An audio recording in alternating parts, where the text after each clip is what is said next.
అన్నయ్యా, మనం ఎక్కడికి వెళ్తున్నాం? ఈ రైలు బండి మనల్ని ఎక్కడికి తీసుకెళ్తుంది? అని అడిగింది మోక్షిత, విశాఖపట్నం రైల్వే స్టేషన్లో ప్లాట్ఫామ్ మీద నిలబడి తన అన్నయ్య రోహన్ చేతిని గట్టిగా పట్టుకుని.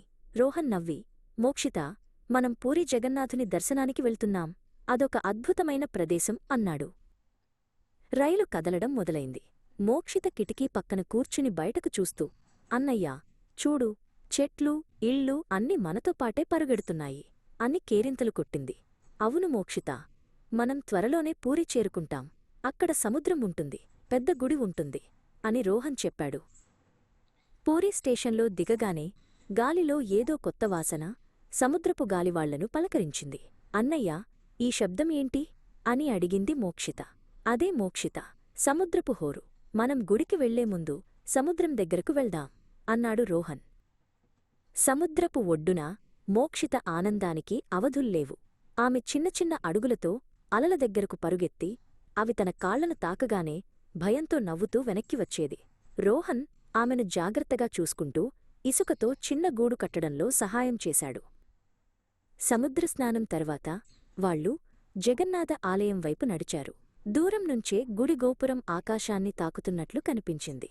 అన్నయ్యా, అదెంత పెద్దగా ఉందో చూడు అని ఆశ్చర్యంగా అంది మోక్షిత. గుడి లోపలికి అడుగుపెట్టగానే గంటల శబ్దాలు, భక్తుల ప్రార్థనలతో ఆ ప్రదేశమంతా నిండిపోయింది.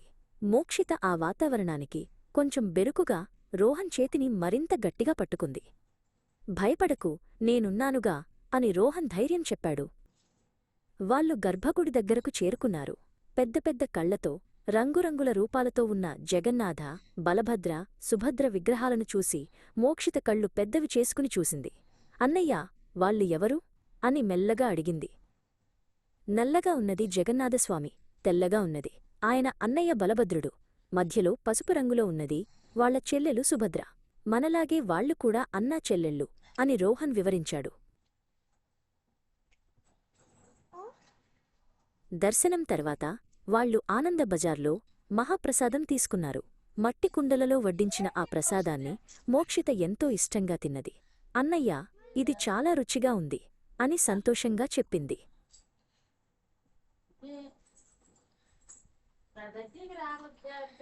తిరుగు ప్రయాణంలో రైలులో మోక్షిత తన చేతిలో ఉన్న చిన్న జగన్నాథుని బొమ్మను చూసుకుంటూ, అన్నయ్యా, ఈ ప్రయాణం చాలా బాగుంది, మనం మళ్ళీ వద్దామా అని అడిగింది.